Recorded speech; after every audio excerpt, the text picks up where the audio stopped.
All right, let's take a look at this report now from Moscow on this developing story. Russian President Vladimir Putin calls for unity as he describes the actions of the Wagner mercenary group chief Yevgeny Prigozhin as treason and a stab in the back. He said that the Russian law enforcement agencies have all been tasked with neutralizing anyone who has been involved into plotting and perpetrating this armed rebellion. He also has praised the work of the Wagner fighters who have been involved into the military activities in the area of the so-called special military operation, into what has been described in Moscow as liberation of Solidar and Bakhmut. The Russian president said that he would do everything to protect Russia and that the Russian armed forces have been given the necessary orders. At the same time, we have seen the Russian lawmakers calling for unity behind the Russian president. So the understanding in Russia, at least in the top echelons of the Russian authorities, is that it is not the right time for a rift within Russia. Russian president has also called on the society to stay united. He said that Russia was waging an existential fight with the Western countries, and certainly the rift within the Russian society was an unacceptable reality. He also has stressed that he would do everything to defend the country and to defend the Russian constitution. He said he would not allow a civil war in Russia. But at the same time, he noted that the situation in Russia's Rostov-on-Don has remained tough. This is where the head of Wagner Group, Yevgeny Prigozhin, said his fighters have under their control all of the military sites, including the airfields,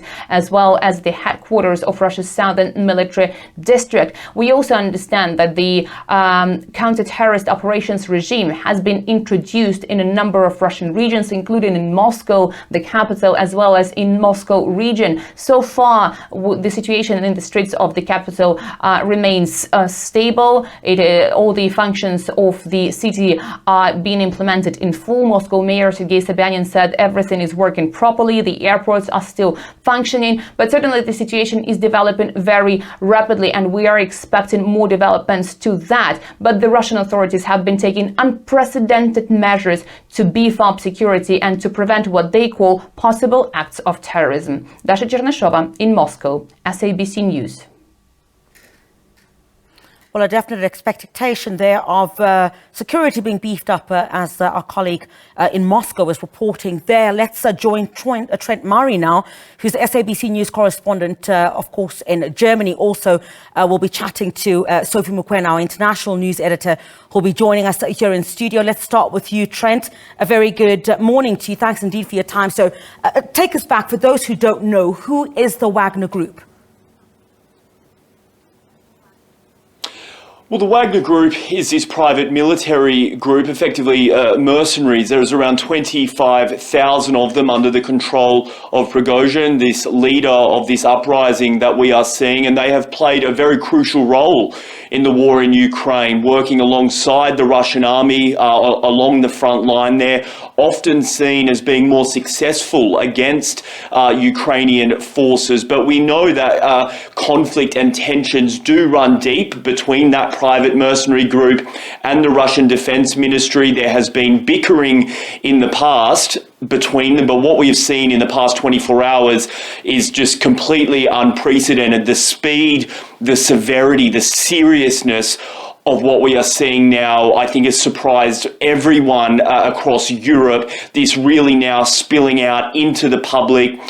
There is reports of gunfire between the two sides, aircraft being shot down, and it would appear that a very, very serious armed insurrection is now taking place in parts of Russia, particularly down in the south, in that city of Rostov-on-Don. Well, you spoke about, bickering in the past and this happening behind the scenes. The Russian president in that address, describing this as a rebellion, part of what he said. Talk to us a bit about that, why all this playing out now in the public sphere, and talk to us if there's been any reaction, Trent, from the NATO countries. Well, I think the sheer fact that the president of the Russian Federation went on national TV in front of his people pleading for those mercenaries to stand down shows just how much there is a level of nervousness within the Kremlin right now about what is happening. I mean, we are hearing reports that there is a large column of those mercenaries marching on their way to Moscow. Some suggested they're about 500 kilometers away and are continuing north. Europe watching all of this very, very closely, as you might imagine. We've heard from NATO. They say they are monitoring the situation. The European Union says it is in touch with G7 countries as well as EU member countries, and they are calling it an internal Russian matter, but I don't know that that line will be able to hold much longer, given we are talking about a country with the world's largest nuclear stockpile. It is a very dangerous game, one imagines, when you've got nuclear weapons scattered across different military bases that are now being controlled by different sides and factions in an argument. So look, I think a lot of nerves right now, not just in Russia, but across Europe, as this thing just continues to gallop ahead at speed, and we see more and more reports of fighting increasing. With the reaction pouring in, I mean, what is expected next? And has there been any reaction from Ukraine? Well, the Ukrainians, as you might imagine, are watching this very, very closely. In fact, the Russian Ministry for Defense tweeted 3 words: "We are watching."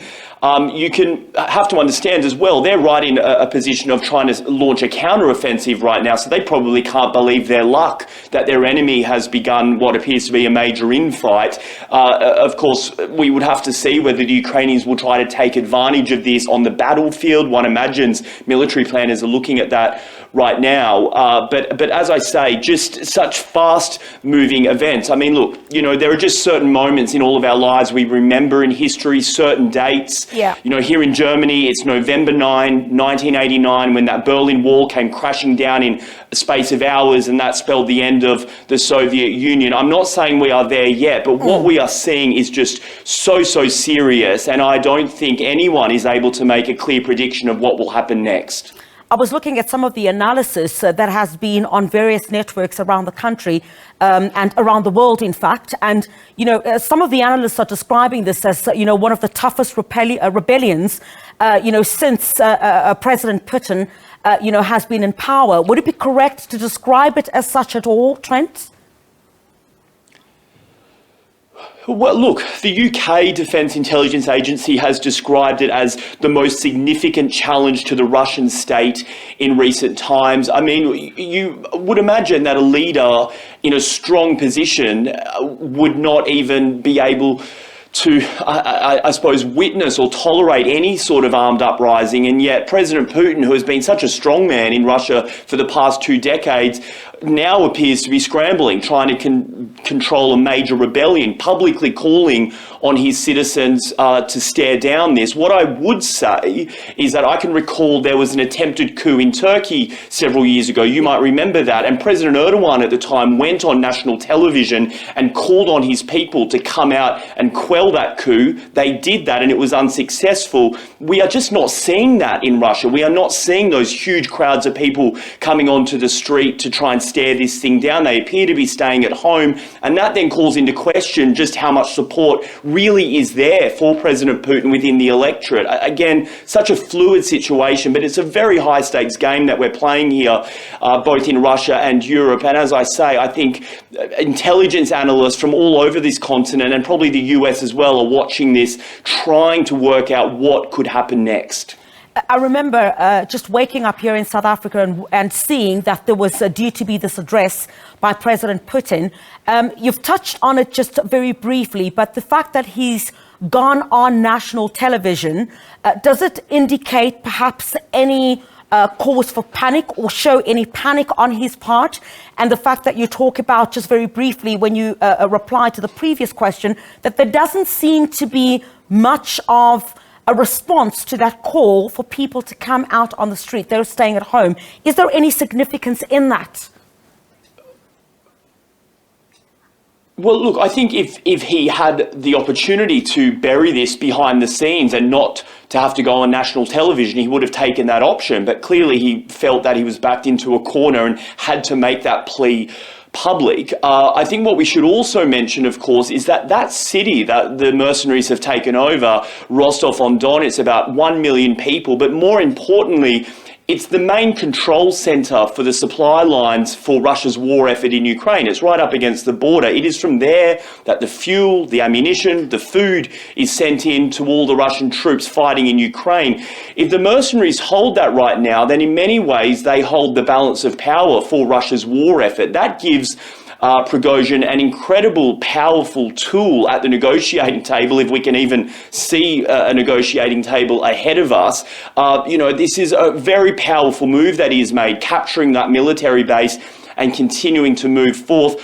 I think I should also just briefly mention, if I could, spare a thought for people watching this in Central African Republic, Libya, Mali, Sudan, where the Wagner Group has been involved in for years as a private military force, trying to prop up different warlords and different leaders across different conflicts, sowing division and causing death. I mean, it's quite ironic now, I think, in many ways, that for people having experienced so much calamity and destruction because of this mercenary group on the continent of Africa, in some ways, they're now seeing a little bit of the medicine being given back in the home country of the Wagner Group. Just extraordinary geopolitical movements that we are seeing right now. And the ramifications of all of this, I think, will spread not just across Europe, but across Africa as well, given Wagner's presence on the continent. Trent, very strong analysis there indeed, and report on that. And of course, the significance of all of this and how you can, link with what we've seen taking place here on the African continent. Thank you very much indeed, Trent Murray, SABC News correspondent, joining us live from Berlin in Germany.